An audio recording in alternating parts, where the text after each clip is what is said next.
We're closed.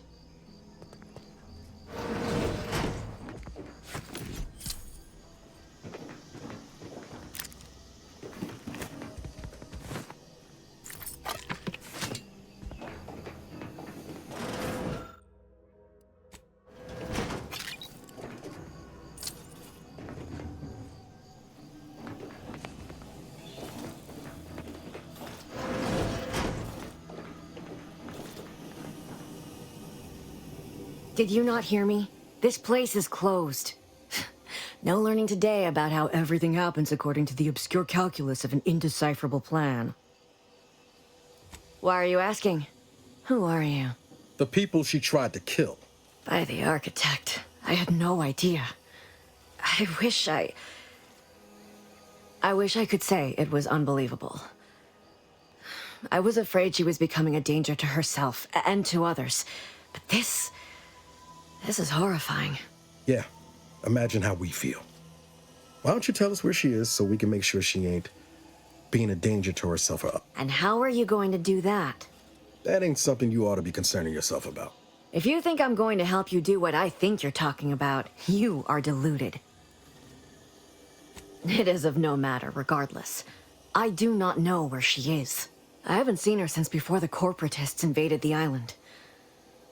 I'm afraid she's going to do something terrible, but I just don't know what. Maybe none of this would have happened had I not introduced her to Victor.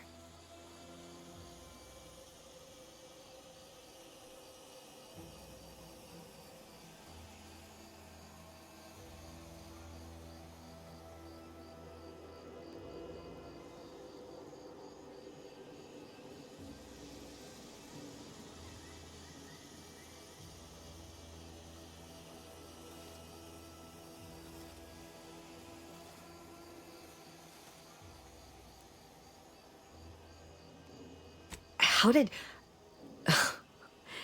You saw her terminal, didn't you? Victor's an Order archivist. We were all friends for a time.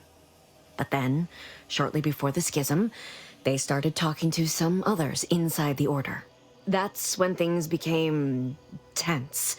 I started to become uneasy, scared, really.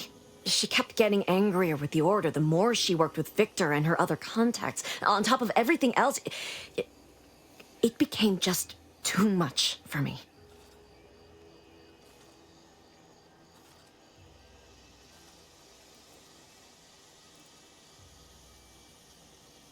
Among other things. For some reason, she was obsessed with the cliffhanger ending of Chapter 6.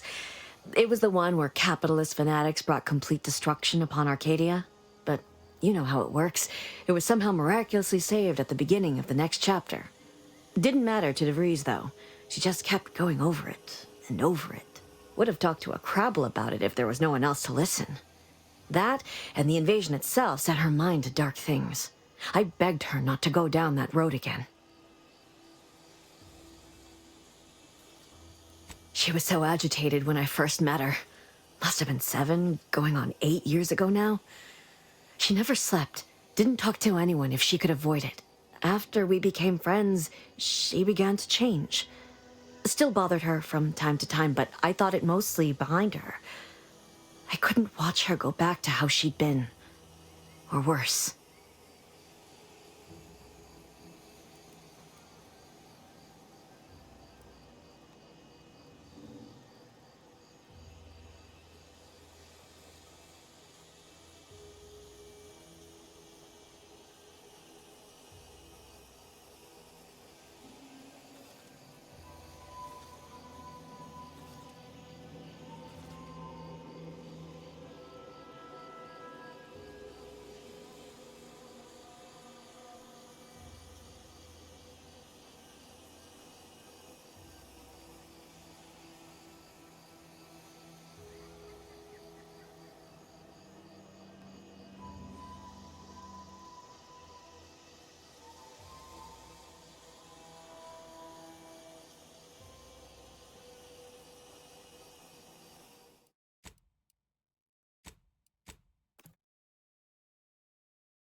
closed.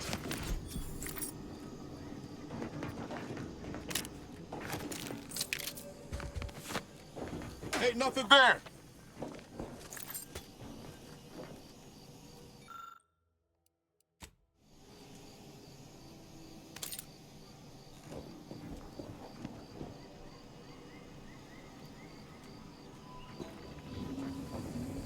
I'm the one you need to worry about. You lot couldn't hit the broadside of a freighter.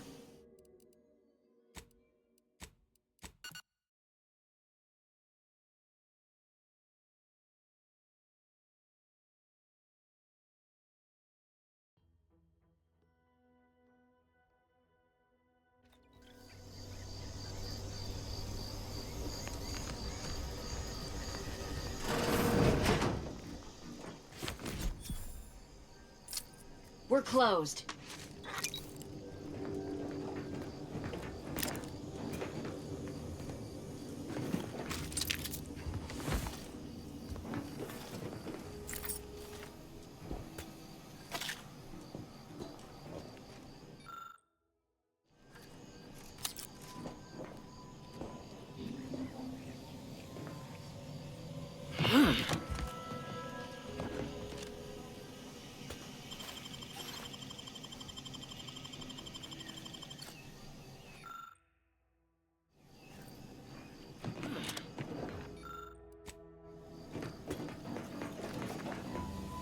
Did you not hear me?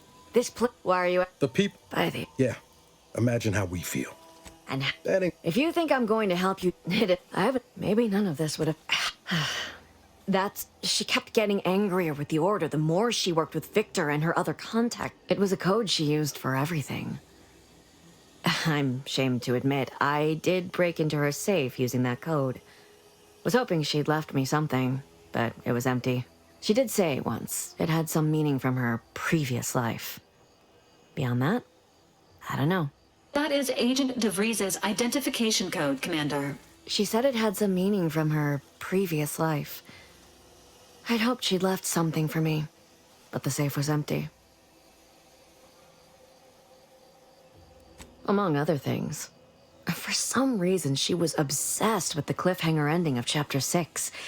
It was the one where capitalist fanatics brought complete destruction upon Arcadia. But you know how it works. It was somehow miraculously saved at the beginning of the next chapter. Didn't matter to DeVries, though. She just kept going over it and over it. Would have talked to a Crabble about it if there was no one else to listen. That, and the invasion itself, set her mind to dark things. I begged her not to go down that road again. She was so agitated when I first met her. Must have been 7, going on 8 years ago now. She never slept, didn't talk to anyone if she could avoid it. After we became friends, she began to change. Still bothered her from time to time, but I thought it mostly behind her. I couldn't watch her go back to how she'd been. Or worse.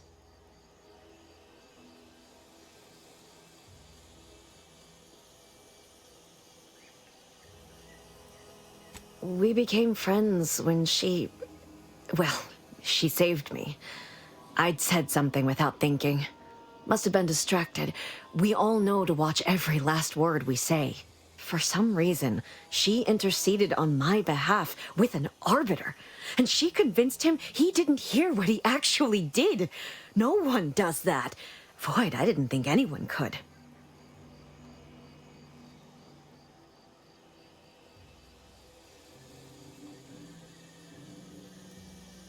She ain't the only one. It's difficult to explain. She spoke about things in unfamiliar ways. I felt her words to be freeing, at first. But slowly, I began to feel unmoored, doubting everything I ever knew. She said learning the truth of things was worth it. But now I question whether her truth was just more of her penchant to sow chaos, no matter who may be caught in her schemes. Some days I wish I'd never listened to her at all. Others, I can't help but miss her. Even with everything. Know a little something about that, too. It is inexplicable to me as well. I even tried to go see her again, once. after the corporatists invaded Paradise Island and took over Fairfield. They seemed to let anyone in there. Some boisterous fellow even tried to recruit me. What do you mean? It was where she worked, one of the Protectorate's communications hubs. She didn't speak of it much, at least to me. She may have spoken to Victor about it.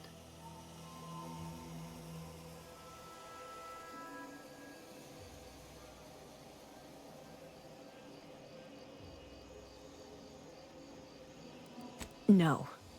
But it had to be someone's fault, right? The Protectorate couldn't possibly have failed to safeguard the colony. And they had to answer the accusations the Order leveled at them. I know I've no right to ask this of you, but when you find her, please remind her of who she used to be. She's unwell, but I know there's still hope for her. That's all I can ask.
Ain't nothing there.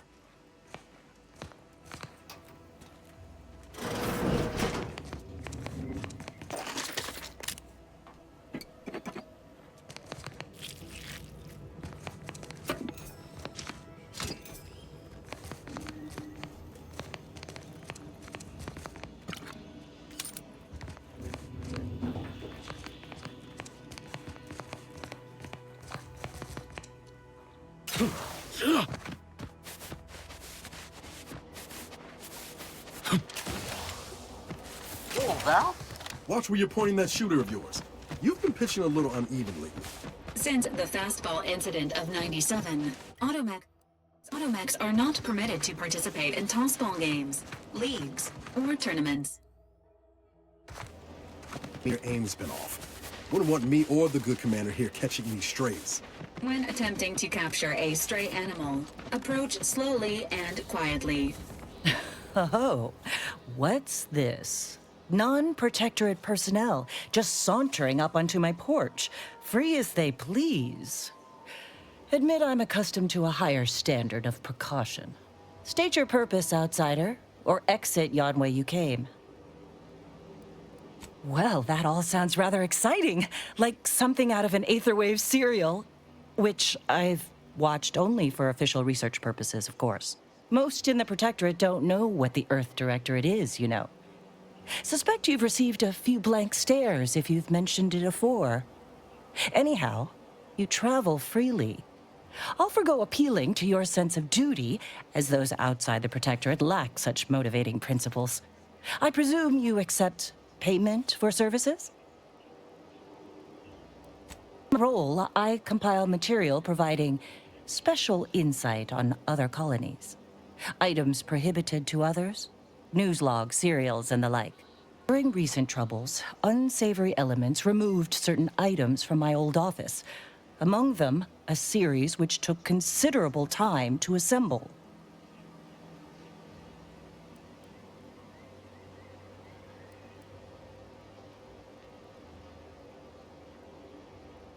A form of manipulatory ideation disguised as popular entertainment, intended to sway the audience to their point of view, couched within just a crackingly exciting narrative.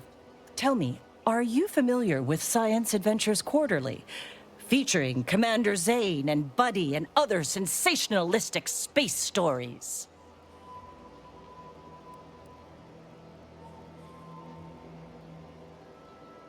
It was a popular fiction periodical from not long ago. Each of its 10 volumes featured an exhilarating cover illustration depicting Zane and Buddy's thrilling exploits. Whether they faced automechanical industrialists or robber magnates from the Plutocrian kleptocracy, their tales remained invigorating thrill rides. The line represented a growth of the medium from the less sophisticated, two-bit dreadful, both in style and effectiveness. Its remarkable popularity not only mirrored a rise in public sentiment against greedy corporations and tyrannical governments across colonies, The brief window surrounding the volume's release saw a marked increase in skip drone requests for Earth Directorate aid. I believe there remains much to learn from them. Ah, quite right. In fact, delightful. Once you have one of the 10 periodicals in hand, I will trade you for rarities and bits. Stay true, outsider.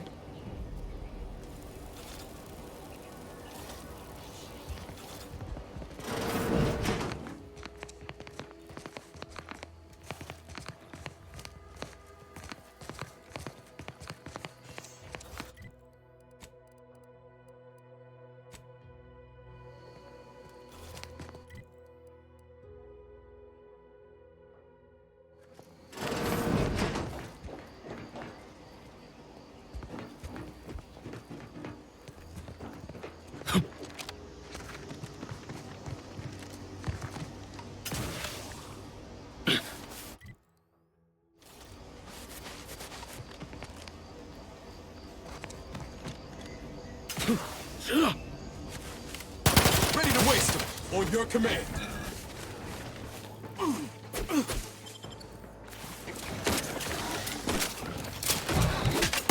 Hey, save that for the wrongdoers.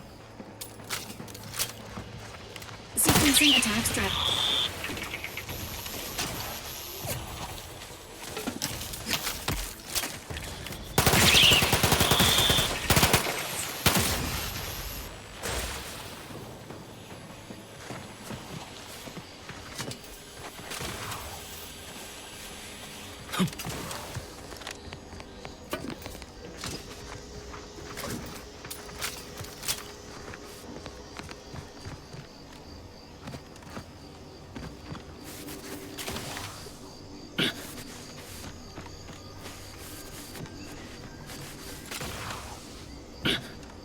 Seems nowhere on Paradise Island's going untouched by this war. Enthusiastically neutralizing unfriendlies.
I'll take fighting raps over living in a surveillance state anyway.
Ain't as tough as you thought. Hey you! Get over here before you get yourself killed.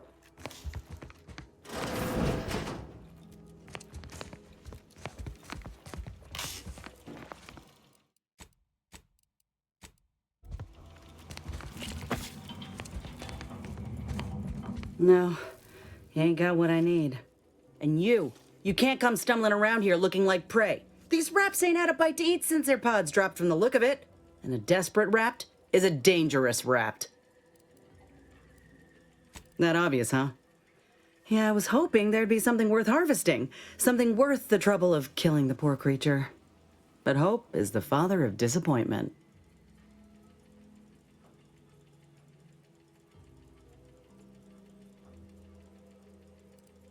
If the occasion calls for it. But I fancy myself something of a biologist. Or, at least I used to. Me and raptidons, we're well acquainted. I know their patterns, behaviors, attacks. Know what gives them an edge around folk who ain't in possession of that knowledge. Which is why I gotta ask, what are you doing here?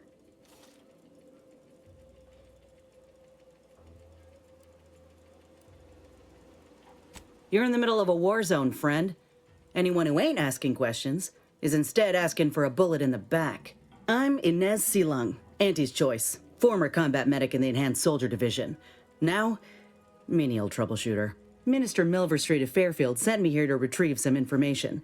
Not my most exciting assignment, but suppose we can't expect much with the stalemate on this island. I'll admit I was eager for some good hunting around here. My graft, needs some bolstering. But if the raps here are as weak as this one, it won't help me none.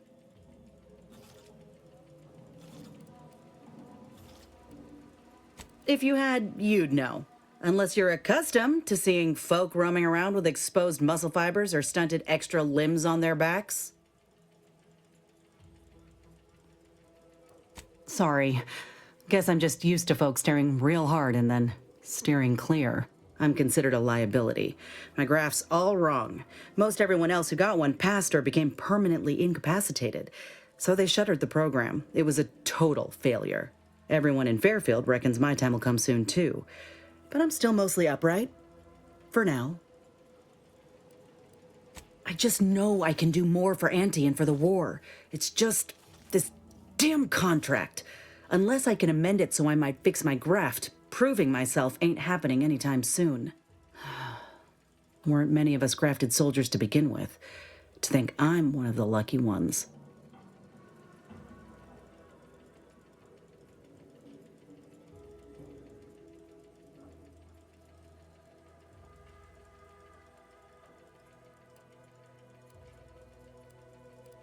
No. Enhanced Soldier Division was the fancy public-facing name for the grafting program. And when I say it was shuttered, I mean completely fucking demolished. Bet they'd erase it from the financial records if they could. It was that much of an embarrassment. In the wake of such a failure, it's left us grafted folks with no support. I only been able to treat my own ailments thanks to Doc Tinsley in Fairfield. She worked for the program for a time. She's a good one.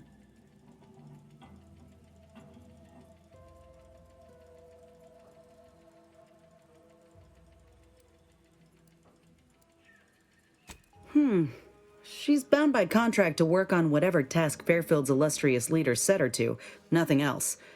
But she also ain't quite got the hang of the employment thing. Truth is, my time is coming. The graft's making me sick, and it'll kill me if I leave it be. But I ain't giving up. There's gotta be a way to fix it.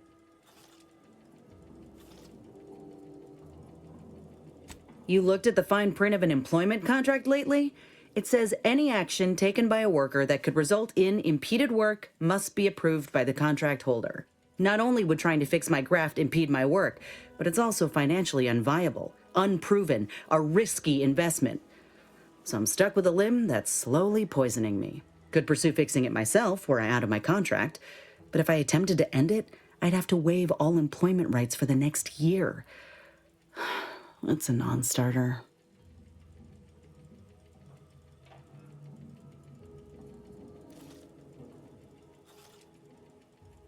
law no? The contract would just pass down the line of succession. It's a very long line. And anyway, I ain't a killer. No matter how much I fantasize about shutting him up when he goes on and on about how he's the father of capitalism reincarnated. Or lamenting that his mock apple martini ain't blended quite right. Ugh, never quite got the hang of those. Let me put it this way. If I was already on the bottom rung, this knocks me clean off and buries me in sand. But I started from nothing before. I could do it again. Maybe. Easy moving between companies, and I wasn't always with Auntie's choice. But that's a story for another time. Get the feeling you will. Go on now. There's probably plenty of Protectorate info waiting to be scooped up if you're keen. Just mind the wraps. I got what I came for, so I reckon it's time to see about my contract. Law knows I could use a lucky break. Just me, or did Inez remind you of Helen? Tough like her. Shame she's with Auntie's choice.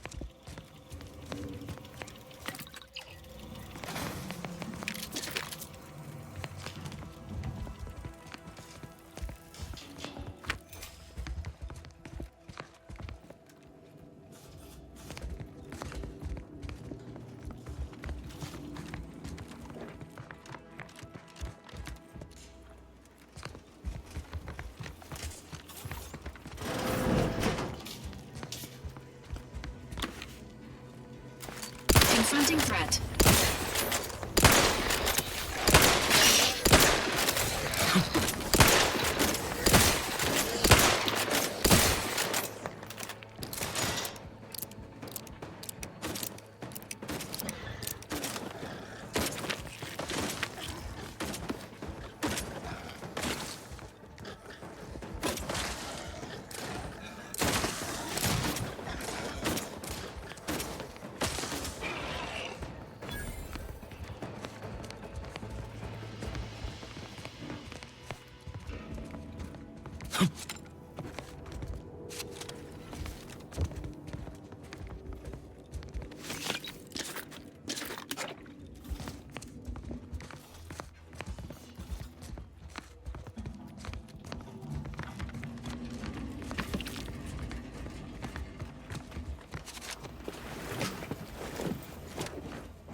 Entering a confrontation. Emergency protocols ready.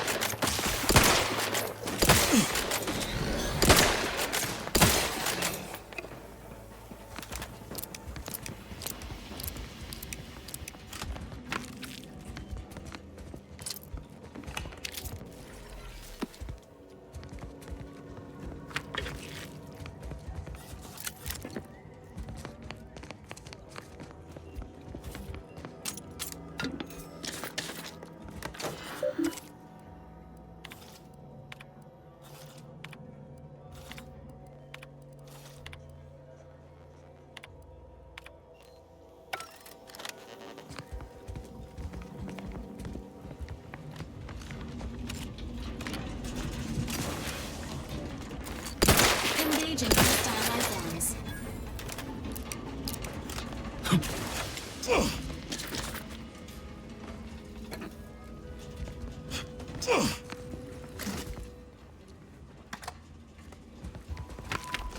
Dawn. Commencing combat-related activities.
blah blah. Taking care of citizens is developing possible customers. Now come out here yourself and appreciate it. Okay, that subject laughed after the first time we tried talking to her.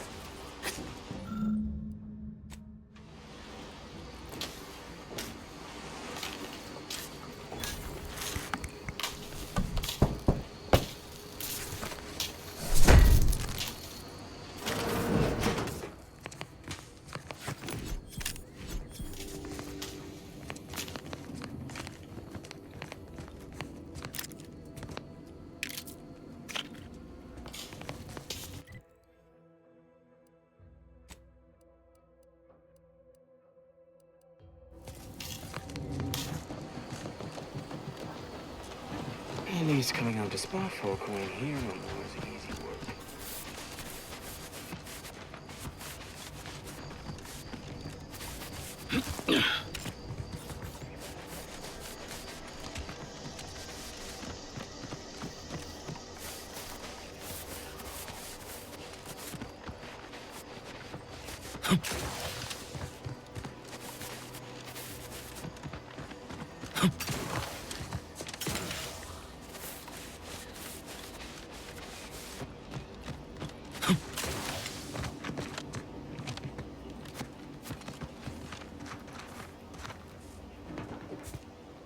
Greetings. Something new to report? A proper start. Here, for your effort. Return again when you have another 4 volumes, and I will trade them for more valuable oddities. May safety, amity, and ease be yours.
Whether it's an orifice or a face, Auntie's choice makes a cream for it.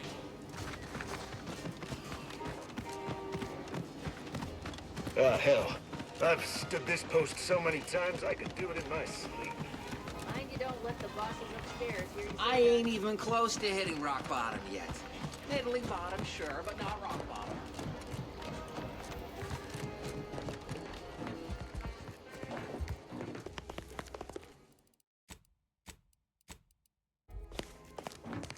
Minister, I'm telling you I can do more. I've been proving myself to you time and again, haven't I? All I'm asking is a mite of trust.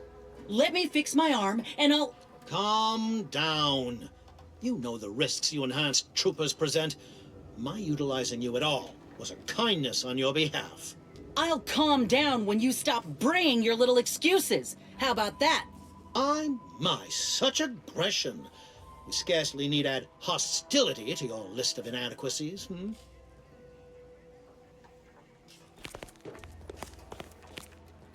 Ain't so sure you want to work for this imbecile, friend. There's more menial jobs where that came from.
Ain't so sure you want to work for this imbecile, friend. There's more menial jobs where that came from. Do try to understand my perspective. You were so lethargic returning, I had you pre-marked as a casualty. Do you know how many forms I've had to fill out on your behalf? Now hold on. I went into enemy territory crawling with dangerous creatures for you alone to get some dusty report. And you got the audacity to complain about paperwork? If this contract weren't staying my hand, I reckon you'd be answering to it right about now. You mean grant preferential treatment to a subpar contractor? And I suppose the bits for such a procedure shall simply manifest from the ether? And if I die or leave, how do you reckon failure to retain an enhanced soldier would look to upper management, huh? Please pay this disgruntled employee no mind.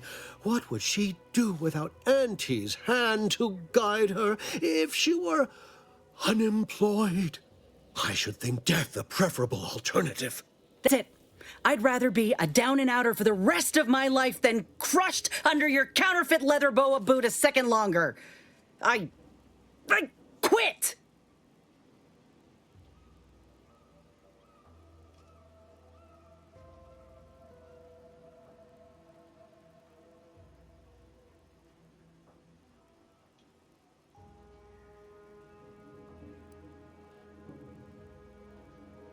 Oh, I'm counting on it. This is unheard of, and I might add, you'll not be welcome with an Auntie's choice once more. We'll not take a contract shirker back into our fold. So you say. But Auntie's choice ain't seen a trooper like me before. You'll regret counting me out. Till then, I hope you choke on your mock apple martinis. And you, I got a proposition for you. Come find me when you're done with this clown. She will most assuredly regret her decision, most assuredly. But I suppose that is no longer my concern. Now, where were we? Oh, yes. I can tell you are a person of action, and I need the aid of such a person in Westport. Perhaps you may be willing to work with me? Though, of course, I would care to hear what you wish of Paradise Island first. Best to help another while helping oneself. With that hat? Is this a bad time to mention I can read lips? Who doesn't get such a compulsion from time to time? Better yet, helping me. Though I should warn you that if you choose to do so, Commander Carr shall not be pleased and will... I can only guess at what she told you. Ultimately, her proposed killing, I expect that would be true. Westport is a shell of the bustling town it was prior to the invasion, though a handful of Protectorate Yeasayers still cling to it. My plan requires their conversion.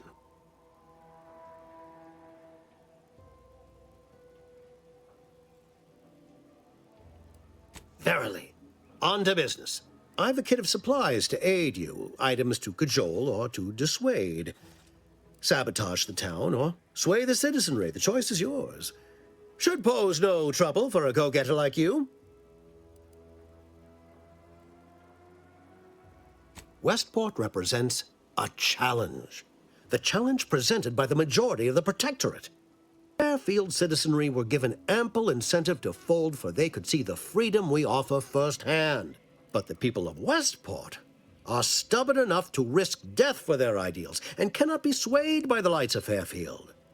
If I can convert them, I can convert anyone. Perhaps. The kit contains a wide variety of tools, propaganda, equipment, and more than a few confectionaries. Some items may serve as honey, swaying the Yeasayers to our side. Others are blunt implements, crippling infrastructure to force the refugees toward Fairfield. Slather on a bit of elbow grease and you'll certainly succeed. I'm sure there are kindred spirits in Westport. No one wholly resists Auntie. Shh, not so loud. The hat can tell when you're questioning it. The people of Westport don't trust me. How can they? I am the enemy. I am the invader.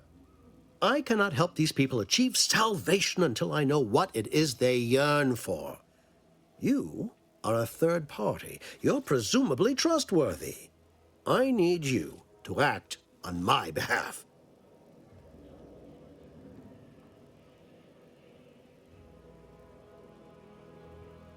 I say if the situation is serendipitous, so much the better. Excellent. Here's the kit. Advertisement tapes, ambidextrine, assorted stimulants, free samples of Purple Berry Crunch, everything you need to wage war on the undecided mind. With that, I shall mark the locale. Begin with the vigilant Hogarth. Motivate him to depart, and his subjects will trot in file behind him, woolly cow-like. Now, I'm sure you've asked yourself, for a task so involved, shall the reward be worthwhile? Well, wonder no longer. For the completion of this deed, I'm prepared to offer you an exact replica of my one-of-a-kind, limited production, gentle person's Oxonian.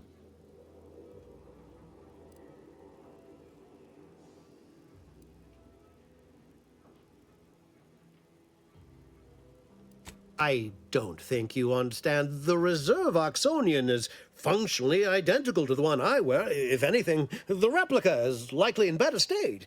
I've grown attached to this one and would prefer not to part with it. And really, is anything truly one of a kind? Not from the universal perspective.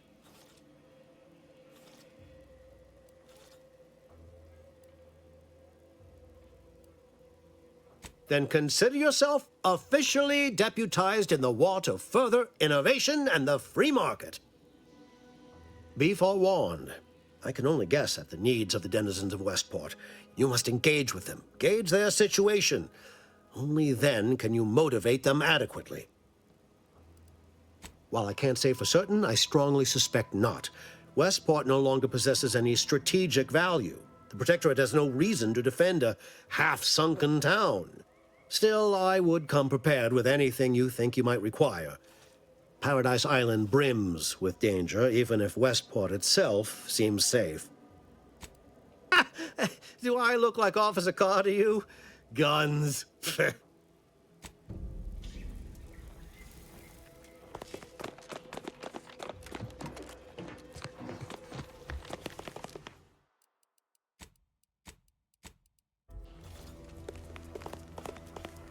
Heard you're working for Milvers. You can consider my offer formally rescinded. All done in there? Hope that little dust up back there didn't put you off. My contract had me caged, and I was glad to get a few licks in during the jailbreak. Got a proposition. Since I'm newly free-ranged, and you're free-ranged yourself, thinking we ought to team up. You're going places. I want to go too. If you help me fix my graft, you'll retain the services of a fully functioning enhanced soldier. Me. Don't matter what you set your mind to, together we'll be unstoppable. And in time, maybe I'll have earned myself the clout to be welcomed back in Auntie's choice. Had a feeling you knew a good offer when you seen it. Once I'm in top form, you'll be pleasantly surprised to see what I'm capable of. Just gotta find out how to get there first. Doc Tinsley worked with grafts for some time before she came to Fairfield. Damn fine scientist. Reckon we should visit her lab at the edge of town to see if she's got ideas for us. This much of a crowd's not likely to keep a low profile. Someone ought to head back to mind the ship. Glitched. After you.